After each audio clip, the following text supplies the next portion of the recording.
Welcome to the Dogs Podcast with your hosts, Blake Reneker, Justin Charles, and Josh All. Hey, what's up, Browns fans? Welcome back to another episode of the Dogs Podcast. Josh All, your host today, and I have got a special guest, one of my favorite guests to talk to on this podcast when it comes to the draft, honestly, just to talk to in general. We got Brian Bosarge from draftcountdown.com joining me on the show today.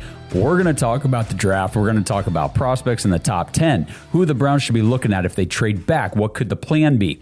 24, 39, 70. We're going to talk about, different position groups, guys to target in different rounds. It's going to be a great conversation. I'm excited to bring another rendition of my draft talk with Brian Bosarge to you guys. We do this every year. It's a ton of fun, and I hope you guys enjoy it. Before we dive into it, make sure you guys go to jointhedogs.com. If you want to be part of the ongoing 24/7 conversation in the Discord, sync up with the Patreon, help support the show, hang out with the diehard Browns fans in there, and get yourselves ready to register for the fantasy football leagues. Again, registration will be opening up on June 1st. And last, before we go over to Brian, make sure you guys don't forget to tune in to our first round live coverage of the NFL draft on Thursday night next week, April 23rd, a week from today. It's going to be awesome. The Browns might do some things that make us mad. Maybe they'll do some things that make us happy. Well, we will be there to experience the whole thing live with you guys in the chat, and we cannot wait to do that. Again, another thing we do every year that we look forward to, and draft night is just...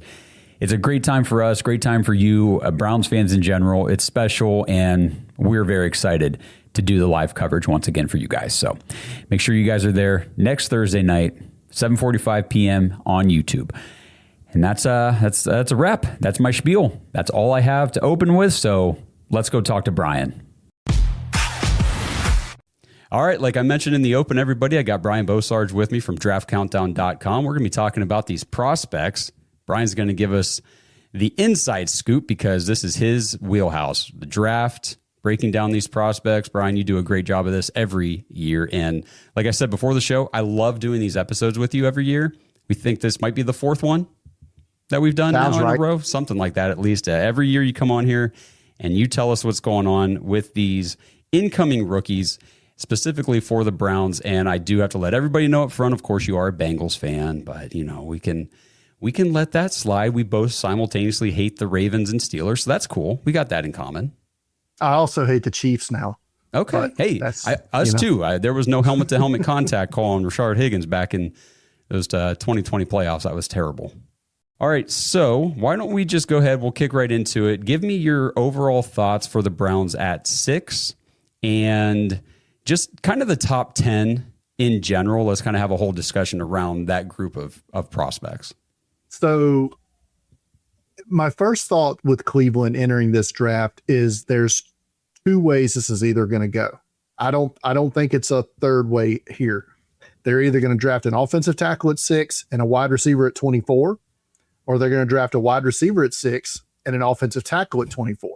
I don't think it's either. I don't know what the third scenario here would be other than a trade back at one of those two picks, which I'm not ruling that out either. As you mentioned to me before we started, the roster depth is thin. You've got 9 picks. You could always use more. So a trade back would bring in those extra picks. Maybe you get some of that sweet 2027 picks too that everybody seems to be trying to get. This draft is weird. And I mentioned this in a lot of different shows I've done. The best players in this draft play non-premium positions. Yeah. And by that, I mean, I think the best player in this draft class is a safety, Caleb Downs from Ohio State. I think 2 of the other 5 best players I think 3 of the other top 5 players in this class are a running back, Jeremiah Love from Notre Dame. Yep. And 2 linebackers, Arvell Reese and Sonny Styles, both from Ohio State. That Ohio State team was very good yes. for those people keeping score at home. And then you have the quarterback at the top, and no disrespect to Fernando Mendoza, I think he's really good, and winning a national championship in Indiana is outstanding. But you could argue, would he have been the number one pick last year? The same way, would you have taken him over Cam Ward?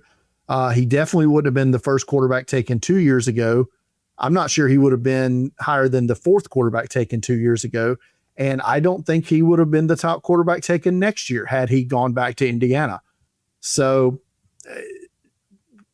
I'm not saying he's not going to be a good player, but that's kind of where I'm at. The rest of the top 10, you have you have two edge rushers at the top that I like, David Bailey and Reuben Bain. They're my third and fourth best players in this class. And then you have a handful of offensive tackles, but those offensive tackles that are at the top on most people's boards, I should say, are played right tackle in college. Yep. So, and that's an evaluation the Browns will have to make in itself. Yeah, and that's a big debate. Obviously, it's been all over Twitter, Browns Twitter, for sure. Social media arguments, and we've debated it on the show, whether the Browns should try to go offensive tackle at 6 or wide receiver.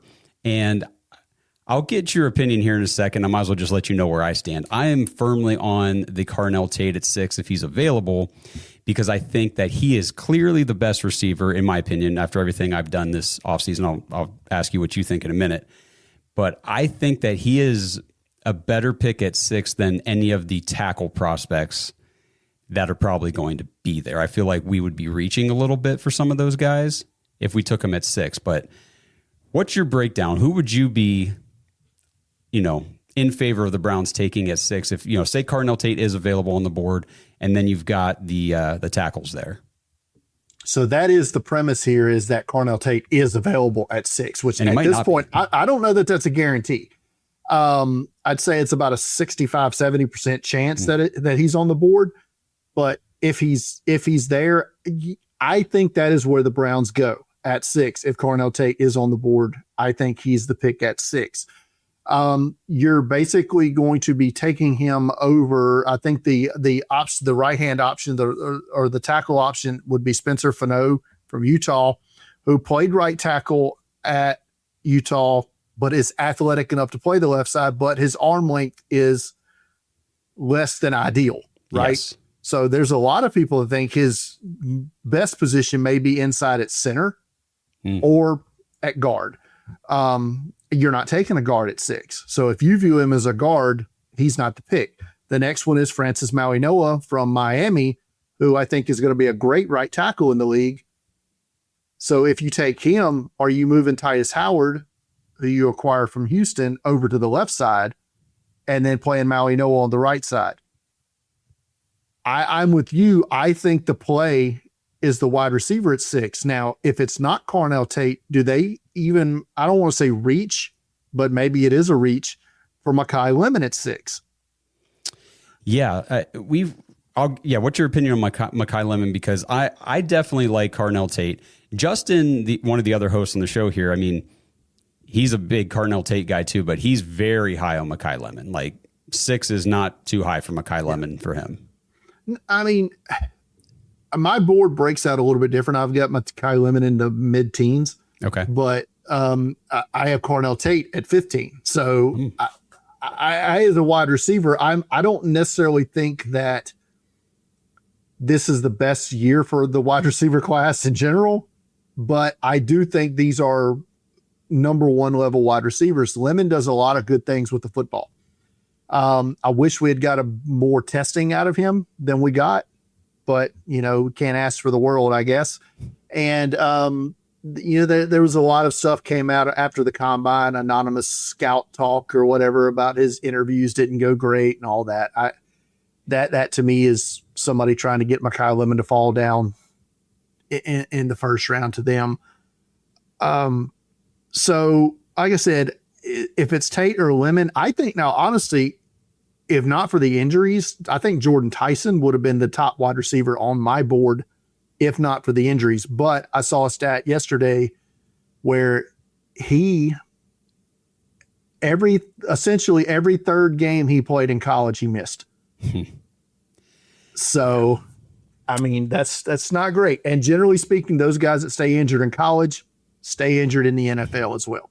So would he be an option at 24 if he were to still be on the board and you took the tackle at 6, maybe?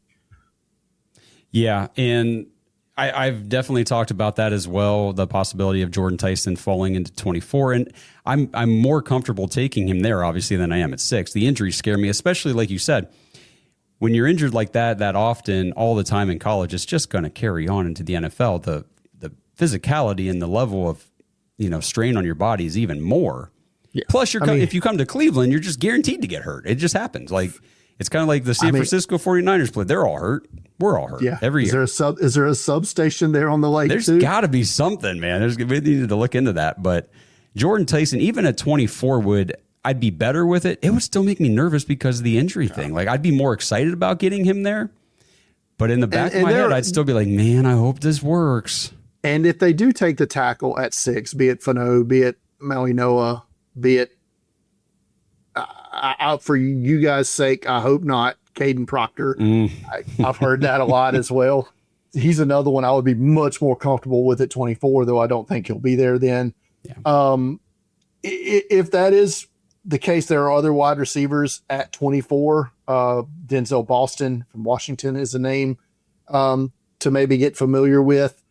Casey Concepcion from Texas A&M is another, and maybe he's still on the board. Omar Cooper Jr. from Indiana is another guy there at 24. But again, I think the best play for Cleveland is Carnell Tate at 6, 24. The other Utah tackle, Caleb Lomu, who I am often left field from most analysts. I'm especially on the consensus board. I have Caleb Lomu as a top tackle in this class. Really? I think he's going to be on the board at 24. That's interesting because a lot of the mocks that I've put together here, I usually go Carnell Tate 6, and then Caleb Lomu is always my go-to pick at 24. And he's always there, and he's probably going to be there. Like I said, there's a lot of concern. Maybe he plays a bit too high at times, but to me, he's the left tackle. And he was the left tackle at Utah. He's plenty athletic to play the position. Another guy I like, if you don't think you have to rush him on the field, and maybe you don't, maybe DeJuan Jones is, can still play okay tackle for you.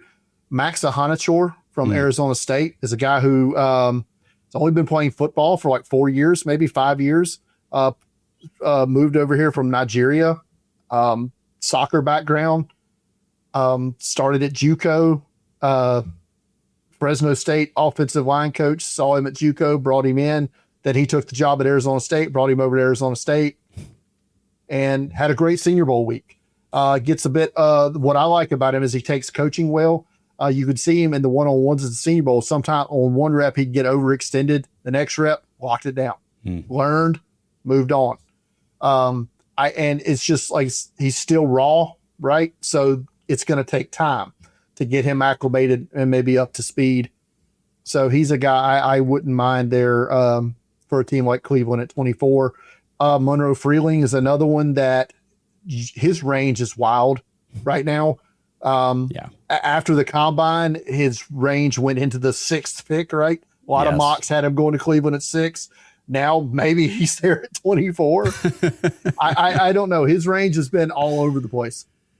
Yeah, and the guys whose ranges, this is kind of what I keep going back to as well. When the range is just all over the place and you've got a top 6 pick in the draft, I want to lock in and get the best player I can get there. And to speak to that, maybe it's not Carnell Tate. If, you said you have him at 15. So if the Browns, and this goes back to last year as well, I don't know about you, Brian, I did not see the Browns taking Mason Graham at 5.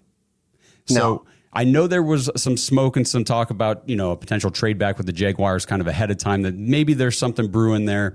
And then we got it on draft night. They go from 2 to 5, and we're sitting there during our live stream and we're going, hey, maybe we take Ashton Genty. Like our offense sucks. We need playmakers or, this or that. And there's some other guys that were really excited. Maybe we could grab here. Tedero McMillan, we freaking need a wide receiver. They go Mason Graham. We didn't even know that they were interested or connected to Mason Graham in any way, really. And he was the pick. So if the Browns do that this year, are there any players right there at 6 that you think could just shock us when the Browns go up there and take him? Caleb Downs. Okay. I mean, that's your number one guy, right? He's my number one guy. And I just think there's so much he can do defensively for you that even if you've got locked in starters at safety, I mean, he can kick into nickel for you. I mean, He doesn't have to play there all the time, but it just gives you that versatility where you could run 3 safeties out on the field and, you don't lose anything with Downs. I mean, I think he's so smart as a player that, you could put the green dot on him and you'd be fine. Oh, wow.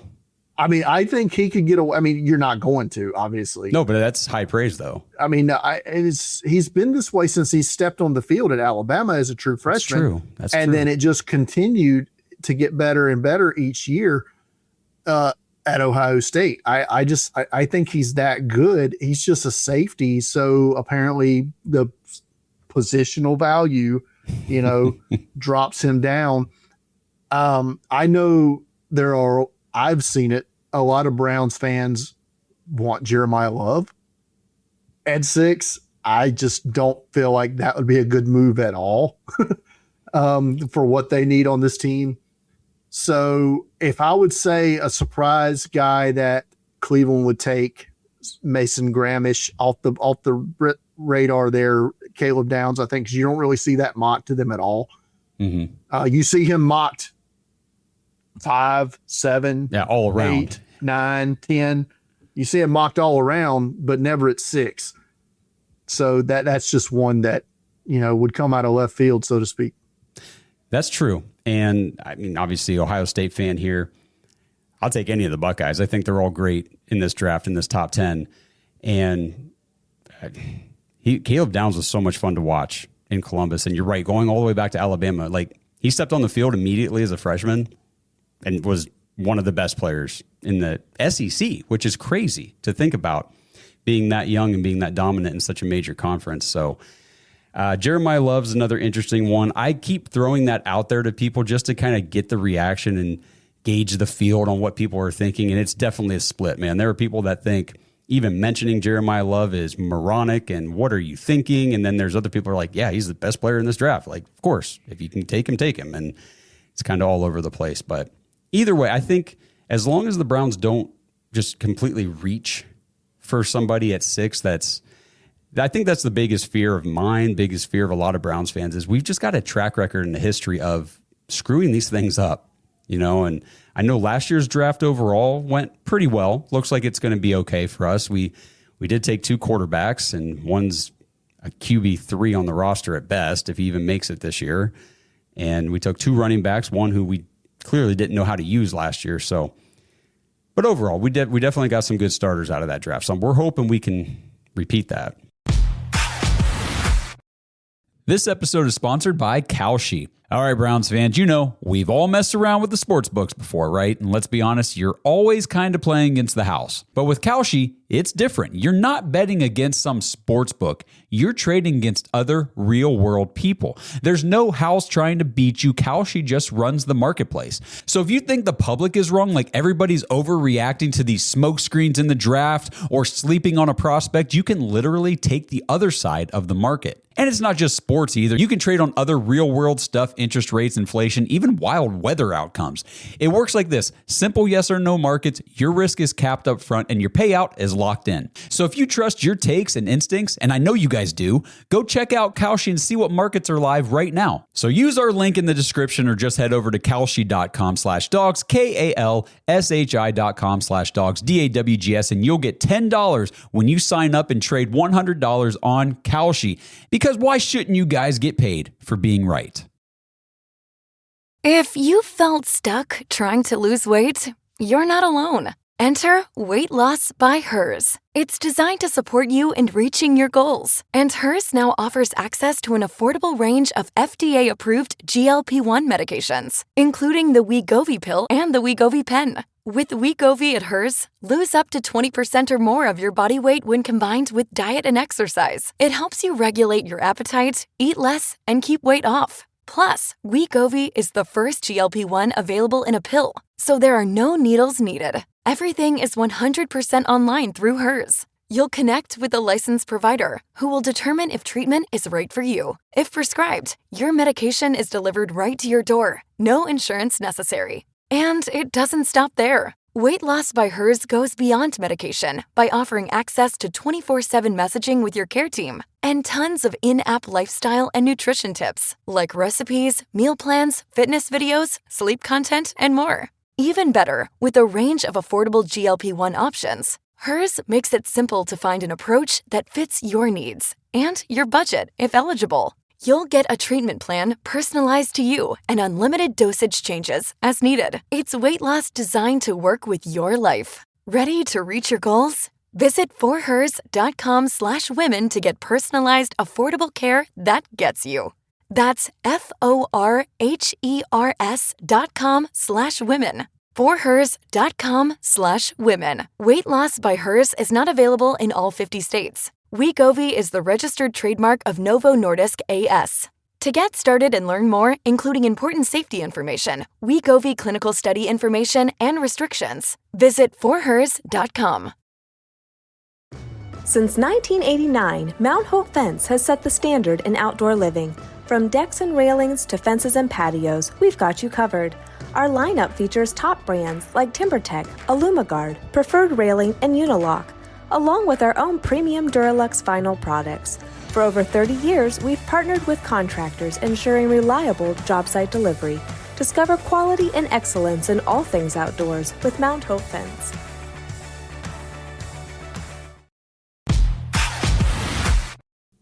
Yeah, I mean it's one of those things, and you also have a new coaching staff in here now, right?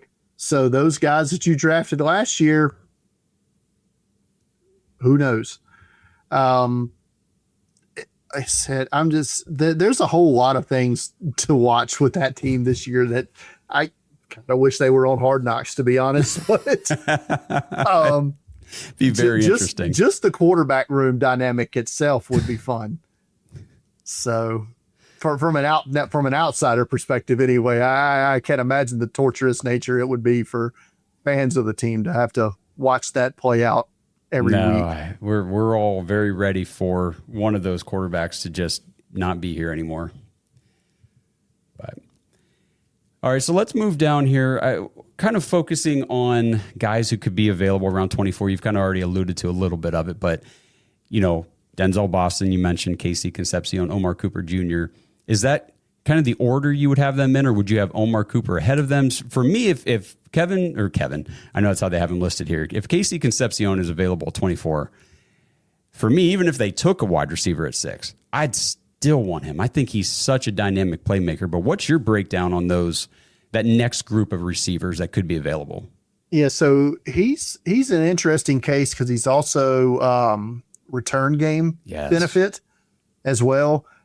Just great with the ball in his hands, right? Very explosive. Was put up big numbers at NC State and then continued that over to Texas A&M this year. I've got him currently right behind Denzel Boston, not very far behind. Again, like I said, these receivers are kind of clumped up for me as it goes. So with Concepcion and another receiver I am much higher on than consensus is Zachariah Branch from Georgia. I don't think there's any shot he goes in the first round, but he's another. He's smaller than Concepcion, but I think he's stronger. I think he's. What's it? So he was a stat I saw on him that he averaged. I'm sorry, he had every 5th time he touched the ball, or was it 25% of his catches this year were explosive plays. Oh, wow. So every 4th time he touched the ball, it was 15 plus yards. So I mean, he's a guy I like. I think he's going to go into second, maybe even early third round. But he's another guy, dynamic punt returner, helps that way. But I think if the Browns go tackle at 6, I think Concepcion is the receiver that I would probably most likely target there for them, because we didn't get any testing at all for Denzel Boston. And if there's rumors that he probably runs in the low 4.6 range, which is, I don't think that's something I want to take in the first round. Yeah, 40 times, it's always a point of contention with people, but you're right. We're talking about first round picks here, and this is you got to get these right, because Andrew Berry's not had great drafts outside of last season. So, I mean, he might be this might be his last go at it if they don't make a run, right? If he blows this one, I hope this is his last go at it, because I'm tired of this crap, man. Like, get some football players in here, and that's what we were happy with last year. I really did not think there was any chance the Browns were going to draft Harold Fannin Jr. because he went to a small school. His athletic testing wasn't off the charts or anything crazy. And I just thought, they'll pass over this guy. Hell of a football player. Led the entire nation in receiving, was just dominating people out there. Even the big teams they played, Penn State and whoever else. Nah, we'll pass on him. But they took him. So I was like, maybe we're turning a corner here. I don't know. Just take the good football players. Yeah. I was at the bowl game where he needed 2 catches and 14 yards to break the NCAA tight end receiving yardage record. Threw him the ball 20 times for 200 and something yards in that game. It was fun. He is. It just carried over to the player. Pros, man. Like what I always say. Player. Yeah, I always say, like, give him the ball 4 yards, he'll get you 11. Like, he's carrying people, he's breaking tackles. He's a beast, and it was so fun to watch last year. But yeah, I mean, wide receiver is a spot they probably need to double dip at too. Yes. Yes. At some point, I mean, they need to add They need to add a tackle. Probably need to add an interior offensive lineman at some point. You mentioned, I mean, there's just the depth on defense. Nickelback is probably a spot I would say is definitely a target at 30, 39. Do you have any names around there at nickel that might be good targets? I think the 2 guys you would target at 39 would be D'Angelo Pons from Indiana. Small guy, 5'8", 180 pounds, but plays like he's 6'3", 210. Yeah. It's just a great player, great instincts. Maybe doesn't tackle as well as he should.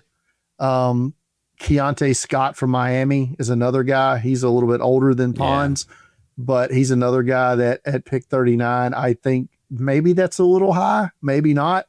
I think NFL teams like him more than the consensus board does.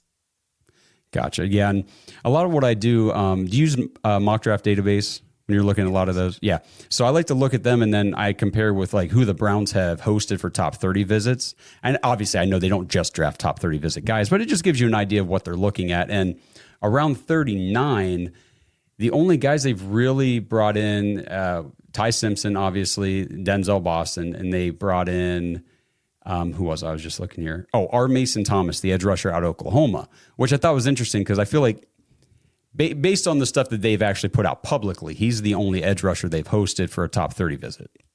Right. And then that would be what, but my old partner Shane Hallam sent me a link to, I don't know the original guy who did the study here, but he used mock draft database and went back 10 years. And if you have visited with a consensus top 100 receiver, just one of them, there's a 54% chance you drafted one of them. Oh, okay. Well, if you visited 3 or more or had visits with 3 or more, there's a 76% chance you will draft a wide receiver in the first 3 rounds. Would you care to guess which team has visited with more of the consensus top 100 receivers this year? Well, I know the Browns have to be at least at the top of the list somewhere. They are at the top. Okay. They have visited with 8 of the 13 consensus top 100 receivers. They have had visits with Tate, Lemon, Tyson, Cooper, Concepcion, Boston, Chris Bell from Louisville, who I think you would hope would be a target in the third round because of the injury. Mm-hmm. And Jeremy Bernard from Alabama. Yeah. So they're definitely taking somebody. They're taking one of them. It's just a question of with which of their first 4 picks they do it. Right. Yeah, that's the big thing too. And there's a couple receivers later on that I wanted to get your opinion about too. So you were at the Senior Bowl, correct? I was. Talk to me about Ted Hurst. He is big. He is fast. And he was one of the most productive group of 5 players out there. I was shocked that he didn't transfer up after his junior year, as a lot of people expected him to. I don't think he had a dominant week at the Senior Bowl like some had. He was really good. But I think he's going to go in the first 3 rounds. I think he's going to go probably in that 3rd round area. And if the Browns for some reason haven't taken one at 6, 24 or 39, 70 and Ted Hurst make a lot of sense. Even if they've taken one, I would love to see Ted Hurst be our second receiver that we draft this year. I think based on what I've studied on him, I feel like there is wide receiver 1 upside if he hits, if he hits his ceiling, because that kid is talented, man. He is freaking good. And I'm excited to see what he does wherever he goes, but I really would like to be Cleveland. I think you could make a similar argument about Bryce Lance from North Dakota State as well. Similar size, similar profiles, smaller school. I mean, he being an FCS. Right. The only thing with Lance is the 20. He'll be 25, right? Yes. When the season starts. He's older. I feel like that's generally a no-go for the Browns in the first 2 days. Right. But I was just a similar profile. But I mean, I don't know what Ted Hurst's age is either. I think he's 22. Okay. That makes sense because he's played all 4 years that he's been there, because he was 21 actually. So he's been the best player at Georgia State for years. I thought I heard a thing too that he didn't transfer partially because he was working on whatever degree it was or something there. He was, I forget. Yeah. I think that's what I read. Yeah. I think another similar profile receiver to him would be Chris Brazzell from Tennessee. He's interesting. Talk to me about him. Is another big height, weight, speed guy, right? But the concerns for me with Brazzell are the Tennessee offense. And it's just judge the player, not the helmet, right? But since Josh Heupel's been the Tennessee coach, those players have not come in near NFL ready, right? Yeah. From the quarterbacks to the receivers, Jalen Hyatt, I think, was another receiver that came in. So we'll see with Brazzell. I've got him at wide receiver 9 right now, which probably puts him, I want to say I've got him at 55 overall, so late 2nd round. Okay. Whereas I have Ted Hurst right around where you would expect the Browns to maybe make that pick. All right. I'm hoping for Hurst. He's kind of been my guy throughout this process, and a lot of times when I start with those type of players, especially the smaller school guys, I think at some point here that's going to taper off and I won't be so high on him anymore, or learn some things or see some things. No, with Ted Hurst, I've just gotten higher and higher on him. Yeah. I'm very excited about him. And I'm not unconvinced that the Browns aren't going to end up with more bites at the apple on day 2. I think they're going to move down from 6 or 24, one or the other. The rumors out there today are basically everybody from 3 through 7 want to move down. Yeah. So I don't know if that drives the value of the picks down a little bit. I can't help it if every house in the block goes on sale that the values got to come down a little bit, right? The for sale price. So I don't think the Chiefs would move up. The Saints are always, I always think they're ready to go. Mickey Loomis is much more likely to trade up than he is trade down. I think he's had one trade down since he's been the GM. Oh, geez. We've had one trade up. Right. So I think Dallas is calling everybody. Yeah. Trying to go up. So that could be a good trade back partner, especially if you can get 12 and 20 or 12 and something in 27. I don't know. Well, no, they don't have their 27 one.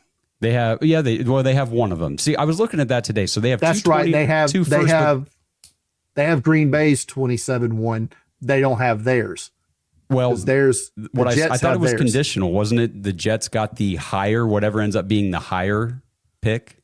Is that that might be I right. thought that's what I read today. That's right. Because I remember that now because I remember a comment. Hey, that's one of them NBA trades. Yes. Yeah. So it's like, what's their other 27 first then? I mean, so they have Green Bay's and then they would have theirs. So whichever one is worst is the one you would be getting. No, whichever one's higher. Yeah. So if it's like 11 and 17, the Jets would get 11. Yeah. Smart by the Jets. Oh yeah. Absolutely. Don't get to say that very often, right? No, you don't. Don't get to say that very often. No, so yeah. Don't. So but I do think the Browns end up with at least one extra day 2 pick than they have right now. Before it's all said and done, maybe they move down from 24 to the top of the second. Maybe they get an extra, get a back in the second round and then get a 3rd round pick or something like that. Maybe for one of those teams that want Ty Simpson, that's at the top of the 2nd round. Mm-hmm. I don't know. I think that's a possibility. Okay. Yeah, I'm definitely expecting a trade back at some point, as long as there's somebody willing to come up. Now 6, I think, like you just said, is going to be tough because I liked your analogy there. If every house on the block is up for sale, but you've only got 2 people really interested in buying and there's 6 houses for sale, well, 4 people aren't going to be very happy because they're not going to be able to sell that house. So there's a chance that maybe the deal at 4 is better than what the Browns are able to give to the Cowboys, or the Cowboys are like, actually, there's 3 of the guys that we like still on the board. We'll just trade up with whoever else, the Commanders after you guys. So, right. Yeah, it's going to be, I'm very excited for next Thursday, but I'm like ready to be upset. You know what I mean? Aren't we all? Aren't we all? I have, I was on a Bengals show Sunday night and they proposed that the Bengals would take Jermod McCoy over Reuben Bain if both were still on the board. Oh. And I might lose it. Yeah. There's definitely things like that things like that are going to happen. There's going to be guys that get picked. Correct. I guess if we go back to the first round real quick, talk to me about the tight ends and what do you think about Kenyon Sadiq? Because I know I really like Kenyon Sadiq. You do? Okay. I do. Just a super athlete. I think he blocks really well.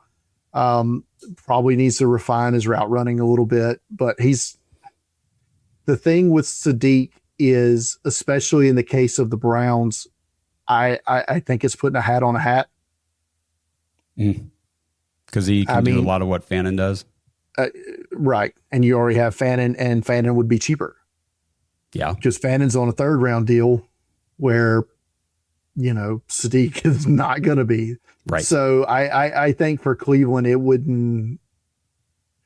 I don't necessarily think it's even going to be an option for them anyway. Because he's definitely not going to be in play at 6. I say that. I don't think he would be. I wouldn't think so. No. I think his ceiling at draft stock is 9 with Kansas City. Where I think his floor is probably 19 with Carolina. Okay. So I think he goes anywhere in between 9 and 19. So I don't think he would be on the board at 24 either. So I don't, but outside of, like, if you're looking, and I get why so to me, the Browns should be looking for a number 2 tight end. And I think in the 3rd round area, maybe even the early 4th round area, is where you start looking at guys that aren't like Fannin to me. Yes, and I think that's a guy like Sam Roush from Stanford, who looked great at the Senior Bowl and tested like a phenom at the combine. Marlon Klein from Michigan is another. Max Clare from Ohio State. Although I guess he is kind of similar to Fannin somewhat. But I think those guys are who you would look for. And if you're just looking for a pure blocker, the other Ohio State guy in the 6th round or whatever, Kaczmarek, that guy's going to play in the league for 10 years. Yeah. I had somebody say, that Kaczmarek will play longer than Max Clare. It's interesting. And that's probably true. Just like Clare, he might be more productive as a pass catcher, but Kaczmarek's going to be 36, still blocking his ass off. Signing those 1-year deals, right? Just signing 1 year. Yep. Drew Sample without the 2nd round draft capital. There you go. Yes. And the thing is, the league is built on those type of players. I know the flashy guys are the big names and everything, but you play all 4 special teams units and number 2 tight end. Yep. So Josh Cuevas from Alabama is another, I think, is similar to that as well. Okay. What do you think about Eli Raritan from Notre Dame? I've got him at 11 on my board. I feel like that's way too low. Okay. As far as my tight end board, I think he's going to outplay that spot, but there was other guys that I liked more than him. So some guys are probably going to flame out, like Michael Trigg from Baylor, who seems to be a head case. Oh, okay. And some other guys like maybe Justin Jolly from NC State, who I think is a great pass catcher, but maybe doesn't, do the other things well to last long. Whereas Raritan is going to put in that work. So I'm probably too low on Eli Raritan. I think he's going to go in the 4th round. Okay. That's a guy I've definitely liked pretty much the entire process since I started diving into these prospects. And then Oscar Delp from Georgia is the one guy I know that they've hosted for a top 30 visit. And I think he's got the familiarity with Todd Monken from being in Georgia. Yeah. Correct. Because I'm guessing Monken recruited him to Georgia. Yes. And he's another guy where you're going to look at his stats in college and like, well, 5-star my ass. This guy didn't do anything. And he's going to be more productive probably in the NFL than he was at college. But he's another guy that I would be surprised if he went off the board higher than the 4th round, because tight end's another spot where I don't think more than 3 or 4 guys go in those first 100 picks. So, and I think we're going to see the 4th round, we start seeing a lot of these tight ends come off the board. Yeah, and I like this tight end class for what the Browns need. Because like you said, Harold Fannin, he's not your traditional tight end. We talk about this all the time.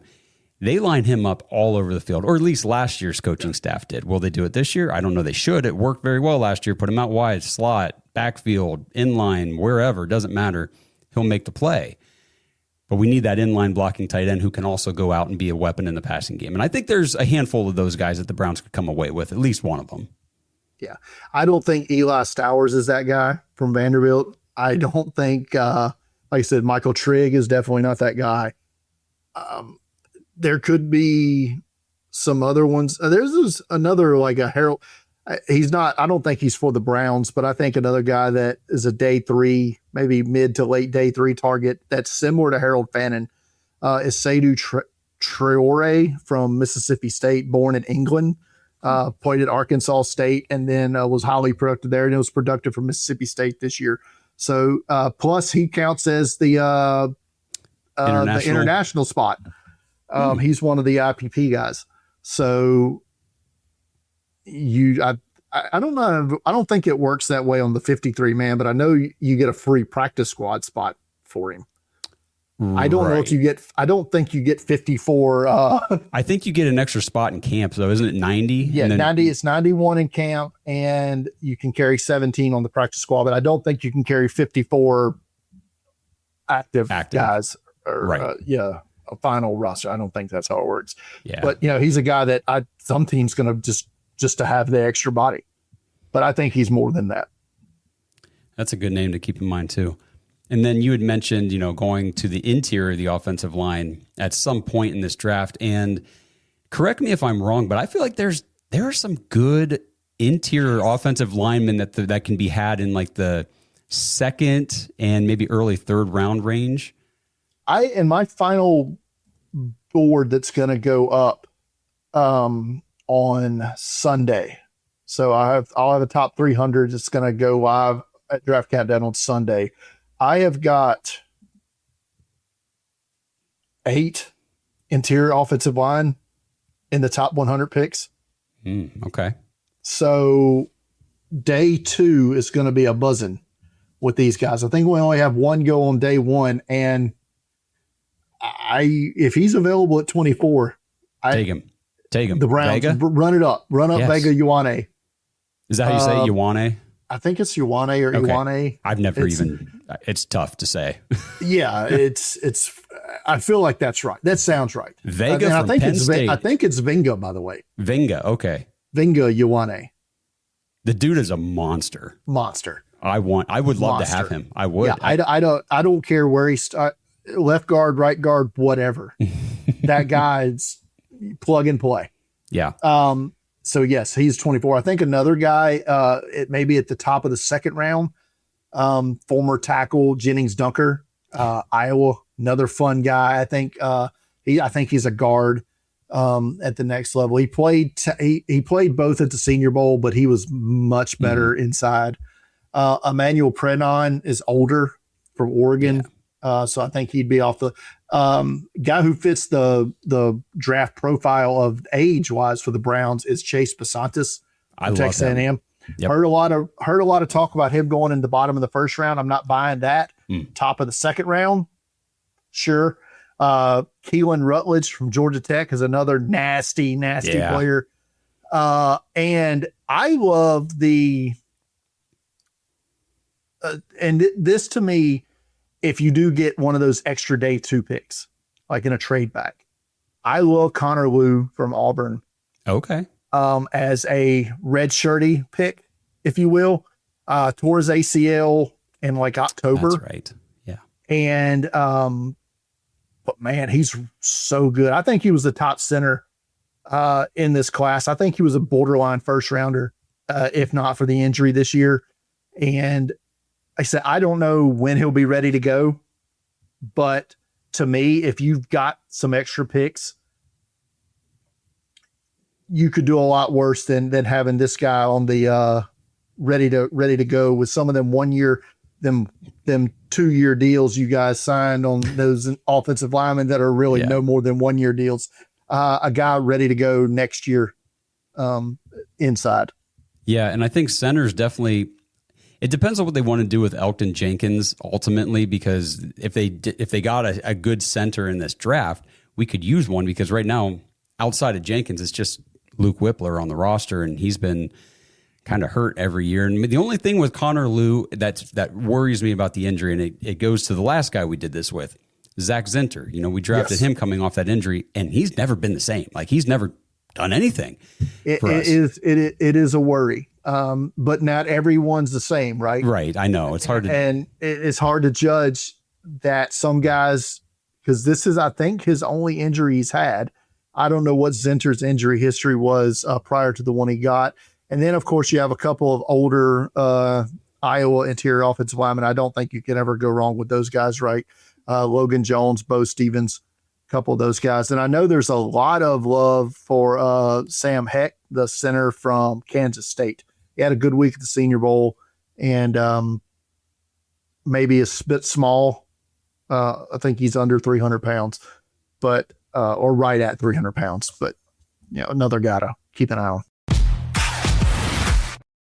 This episode is sponsored by Butcher Box for Pets. Browns fans, Butcher Box for Pets has a deal you cannot pass up for your 4-legged family members. Right now, you get 50% off your first subscription order of the premium slow-cooked nutrition dog food or the premium fresh dog food. Just go to butcherboxforpets.com/dogs, DAWGS, and use promo code DOGS when you check out. It can get confusing because we're the dogs, we love our fellow dogs, our Dog Pack members, and the Dog Pound faithful. But let's not kid ourselves. The most important dogs in our lives are, well, our dogs. And they're not just pets, like I said, they're part of the family. So the question is, what are you actually feeding them? At ButcherBox, they believe in real ingredients. Their pet foods have been developed and certified by vet nutritionists to contain 0 artificial flavors or preservatives. I know our house wouldn't be the same without Odie, our 100-pound golden retriever who thinks he's a 10-pound lap dog. Absolute dumbest dog in the world, but we love him like crazy. And it gives us peace of mind knowing that we're giving him quality food instead of those factory processed blocks from the store. And speaking of the store, no need to add dog food to your shopping list ever again. ButcherBox delivers their high-quality food right to your door. Just choose the delivery schedule that you need for your dog, and you can change, modify, pause, or cancel your plan at any time. So try it out today. Your dog will love you for upgrading their meal times. ButcherBoxForPets.com/dogs and use promo code DAWGS, DAWGS, to get 50% off. That's right, half off your first subscription order of the premium slow-cooked nutrition fresh dog food or the premium fresh dog food. Minimum purchase of just $34. 50% discount applies to subscription orders only. One use per customer, and you can cancel at any time. ButcherBoxForPets.com/dogs. Yeah, going back up to Venga, if the Browns did a trade back into 12 or mid-teens somewhere and got him, like, and if they were like, yeah, that was our target all along, I'd be totally fine with that, because again, a guard at 6, that's a stretch. But I just think he's probably better than those tackles that you would be taking at 6. I mean, theoretically, if you went back from 6 to 12 with Dallas, and let's use Dallas as the example here, because they're the team that seems to be most likely to come up. I don't think you get 12 and 20, right? I've been saying that too. I feel like that feels like it's too much. Like, I don't think you're going to get both. But I feel like you get 12, their third round pick, and maybe another pick in day 3, and maybe a sweetener from 20, like a 27 second or something. Mm-hmm. And you move back 6 spots. You draft Venga Uwane, plug and play, like we said, at guard. And now you've got the extra second round pick or the extra third round pick. You've got another day 3 pick, and then now you can take some of those picks that you've got, and if there's another guy like you want to move up from 24 to that falls, maybe you're okay with Jordan Tyson's injury history and he starts falling into that late teen area, you want to bounce up ahead of Pittsburgh or something. It's true, or Philadelphia or Philadelphia. Yeah. What you want to get ahead of them guys for Jordan Tyson, then you can take some of that extra graft there and move up. So, and we know they'll maneuver around the board. I love teams that do that. I love Philadelphia, Seattle. I love all these teams that do that, because my team doesn't, and it makes me sad. Yeah. And honestly, the Browns will do that, but for the most part, we talk about trading up or trading back at certain spots every year. And when the draft comes and goes, we sit there and we look at it, and they usually pick where they were slotted. They just sit and they take whoever's on their highest on their board at that spot, and then they move on. Like I said, the only significant trade up was for JOK back when they moved up from, it was like 50, when they move up from 56 to 52 or something to get him in the second round. And then obviously last year they flipped a couple 6-round picks to go get Shador in the 5th, which to me, that's not a significant investment to trade up. They weren't going to use those picks anyway. I don't think we end up keeping our later picks this year either. I think we're going to end up using those to move up, like you said, if a guy is falling that we want, probably in those middle rounds. But the first round could get really interesting, or we could just pick 6 and 24. It's crazy, man. Like they've really put out the smoke screens so that we have no clue what they're doing. I've convinced myself that we're going to have like 6 or 7 trades in the first round, and we're probably going to end up with like 3. Yeah. Right. No, you're absolutely right. But, and again, it kind of comes down to this isn't really the class where I think a lot of people want to move up. The only thing that makes me think that they will is because I think, and I've heard this going back to hearing people talk at the Senior Bowl, there's like 16 or 17 first round grades for teams. Right. There's 32 picks in the first round. So if you are a playoff team in the 20s, and there's a guy that can help you get to the Super Bowl next year, you're more than likely to package some picks and move up. So I think that's kind of interesting. I think we could see a lot of, maybe we don't see a lot of movement in the top 10 like we're expecting. And we start getting to like picks 11, 12, 13, and you start seeing a lot of movement up from the 20s. Yeah. I'm excited for it. Definitely excited to see how it goes. We got a couple minutes here left before I let you go. Let's go to the defensive side of the ball kind of to talk here. And I know we've talked about a couple who could be surprise picks in the first round, but let's kind of look at, maybe the middle rounds, third, fourth round.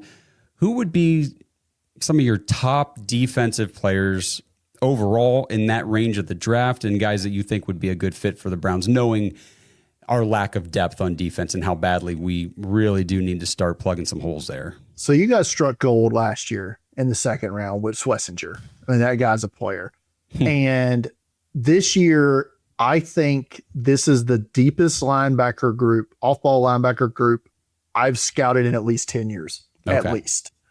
And so there's guys that I think I have third round grades on that could fall into that fourth round area, those depth places. A guy I absolutely love is Caleb Alarmzor from TCU.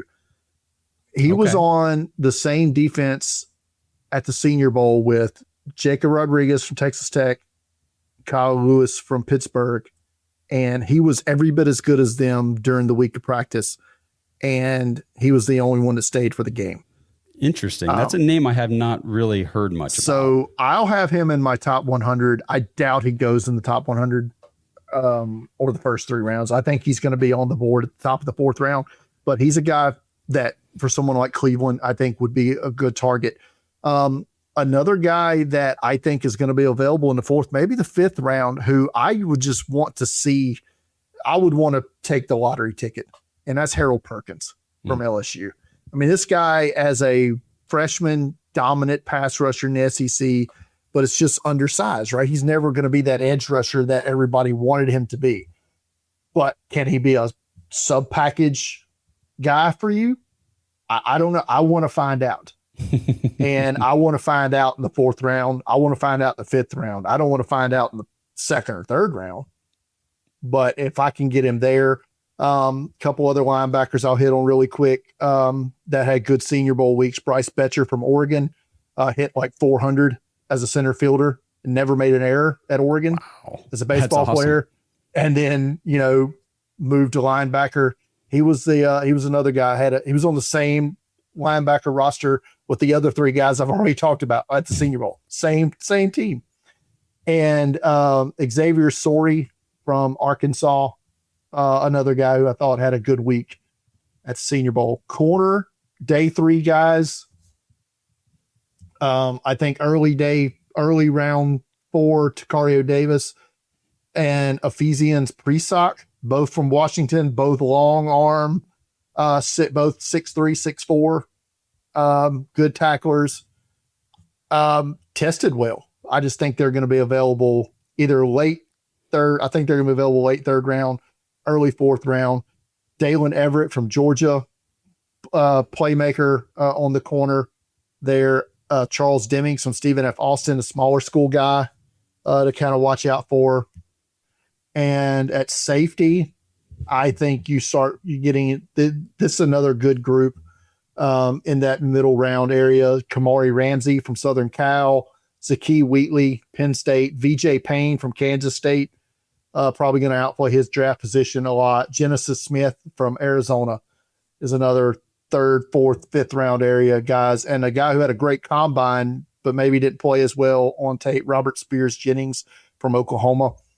A name to keep maybe on late on day three. And then, so those are guys. Interior defensive line, run stuffer from South Carolina, Nick Barrett. I haven't talked about a Gamecock yet.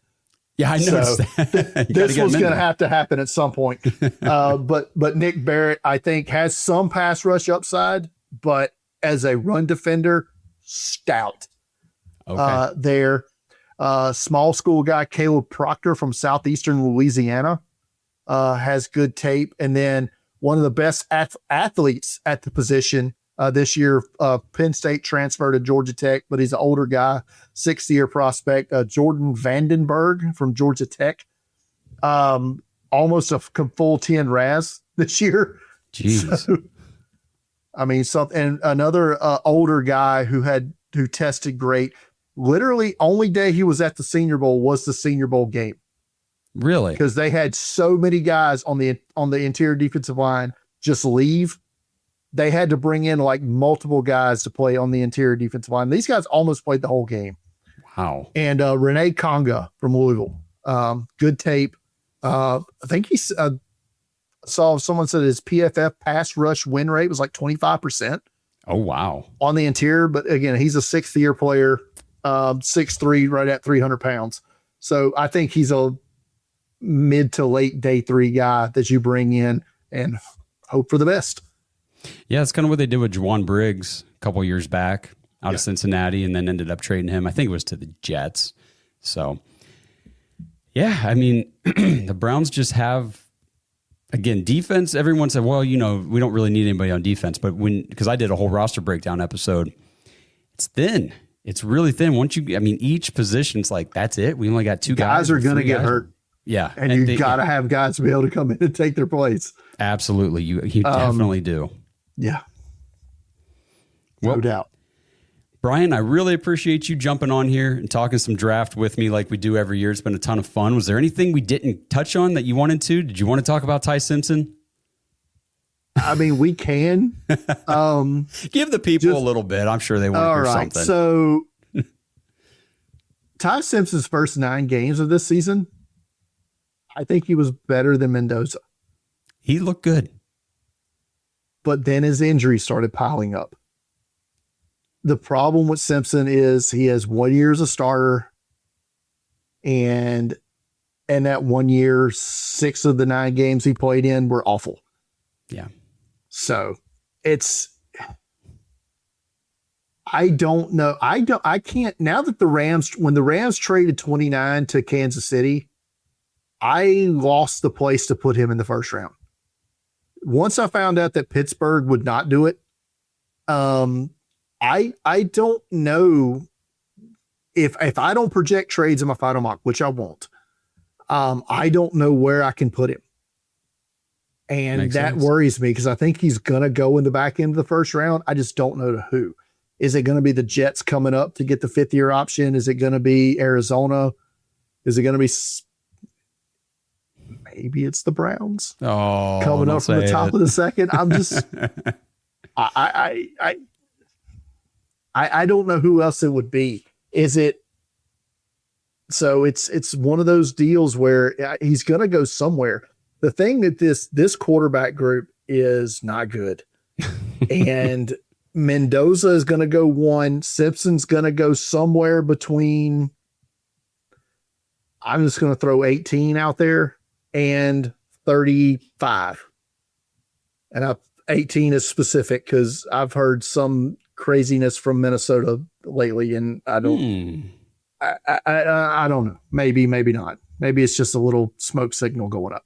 That's interesting. But so I'll say anywhere between 18 and 35. After that, I'm not convinced that another quarterback goes before round 4. I think you could see a team take a flyer on Cole Payton, the quarterback from North Dakota State. You could see a team take a flyer on Taylon Green, the quarterback from Arkansas. Anything other than that, and you're doing what the Browns did last year with this year's Dylan Gabriel, and that's Garrett Nussmeier from LSU. Whereas you're drafting him knowing you're going to get a 10-year backup. And that's what he's going to be. Okay. I was going to ask you about Nussmeier. What about Drew Aller? Because I know Cleveland kids, so there's a lot of people out there, in Cleveland Browns Nation that they love There's Drew that Aller. There's that I mentioned lottery ticket with I can't remember who I said it with now. Harold Perkins. So it's essentially, that's what that is with Aller, right? Is you're drafting this is a guy who was what? And are those way too early mock drafts was top 15 pick, right? And now the injury and the inconsistent tape, and I say, or inconsistent tape is the wrong word. Piss poor tape that he's put out there the last year and a half, last year and a half he played. So yeah, you can't take Drew Aller before round 4. Okay. Drew Aller is a guy that I've said this, and I don't know if you feel the same, but when I go look at his stats, like for the last 2 seasons when he was healthy, I'm like, is this the same guy? Because when I watched him play, I don't feel like he was doing what the stats show. The stats look good.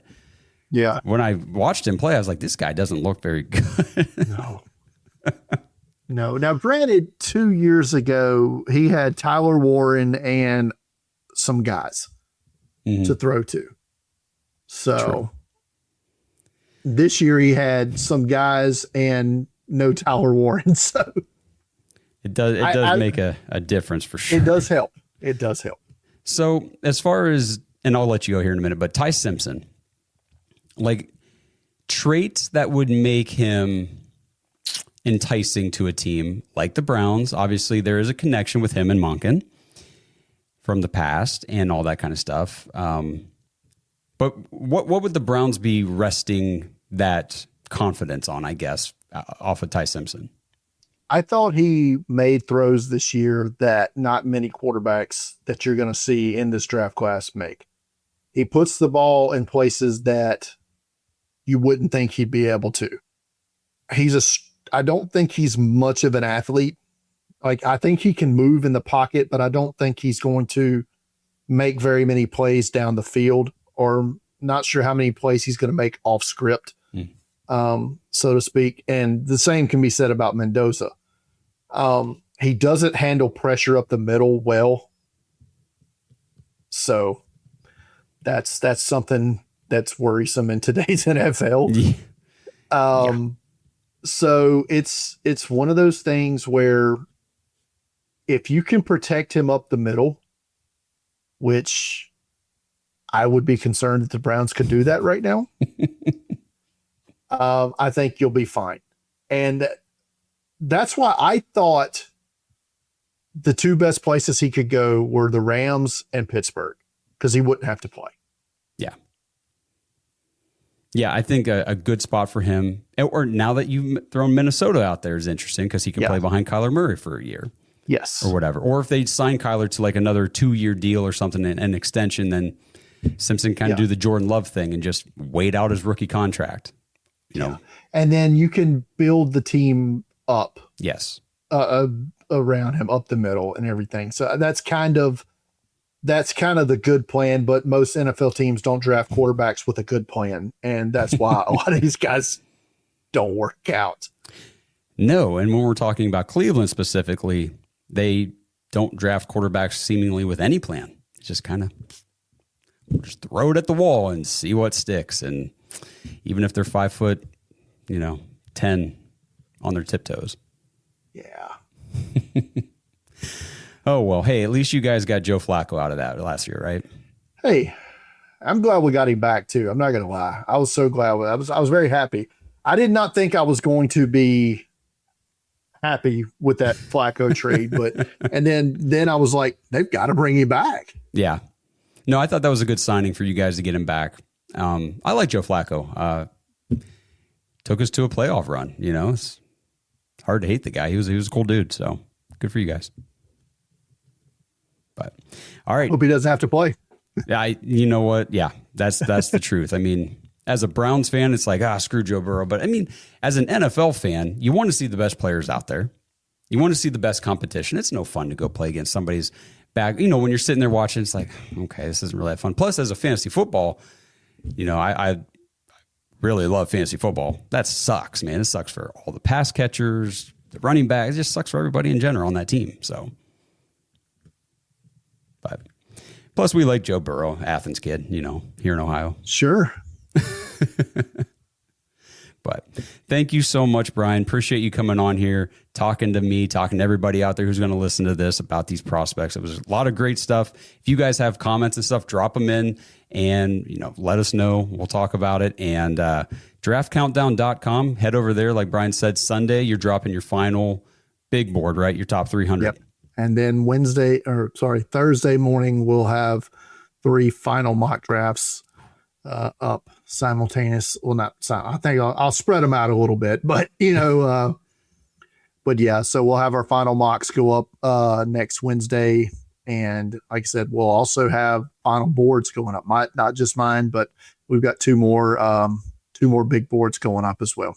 Okay. Well, make sure you guys head over there, draftcountdown.com. Check all that out. Follow Brian. And on Twitter, you're at Deep Fried Draft. At Deep Fried Draft. Yep. So make sure you guys give him a follow. Great stuff. Great dude. Great conversation. Thanks a lot, Brian. Appreciate having you. No problem. Okay, thanks again to Brian Bosarge, draftcountdown.com. Again, make sure you guys go over, check him out, check out all the work that they're putting in over there at draftcountdown.com. It's a great resource, great draft information and all of that. And again, follow Brian, Deep Fried Draft on Twitter, or X as the cool kids call it nowadays. And before I wrap it up, just want to remind you guys, jointhedogs.com. Get into the private Discord server, hang out with everybody in there, hang out with us and all that stuff. Dogpack Discord live episodes each week. And then next Thursday, 1 week to the draft, guys. And we are live Thursday night, April 23rd, 7:45 on YouTube. Tune in. It's going to be fun. We're going to cover everything with you guys. We'll react and experience it all live with you guys on YouTube. So we are excited for that. Make sure you guys tune in. Thank you for tuning into this episode. Let me know in the comments any questions that you guys had for Brian. Again, we might bring him back on after the draft. So anything you want to clarify with him or make a comment, we can bring it up then. And anything about the draft prospects that we talked about, all that good stuff, we'll be in the comments looking at it too. As always, I'm looking forward to hearing from you guys, and I will see you again in the next episode.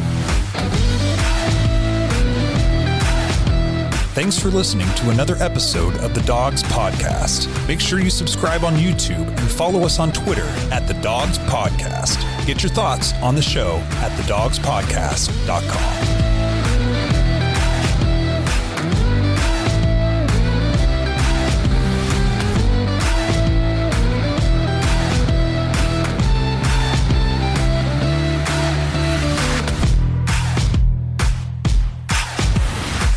This episode is sponsored by ISSA. Browns fans, if you're into health and fitness, have you ever wondered how you could maybe turn those hobbies and your passion into an actual career? If that sounds interesting to you, then ISSA has the opportunity you've been looking for. ISSA is the International Sports Science Association, and they can help you become a certified personal trainer in as little as 3 months. And right now you can get $100 off your certification when you sign up through our link, joinissa.com/dogs, DAWGS. Now, certifications are 100% online, self-study, and self-paced. You can study anywhere from your phone, tablet, or computer. And the final exam is open note, open book, aka piece of cake. Except you fitness nuts probably don't eat a ton of cake, so let's just call it a piece of delicious protein bar. And ISSA has the #1 job guarantee in the industry. If you get certified and sign up to be a certified trainer with ISSA, you have a job guarantee or your money back. ISSA has over 10,000 gym partners that have over 73,000 open jobs for trainers right now. And you don't need a 4-year degree or a 2-year degree. You just need your certification to qualify for these jobs. So what are you waiting for? With certification this simple, there's no excuse not to pursue your passion and become a certified personal trainer today. Get $100 off your certification at joinissa.com/dogs. You've wanted to make a change long enough. Now it's time to do something about it. That's joinissa.com/dogs for $100 off your personal trainer certification.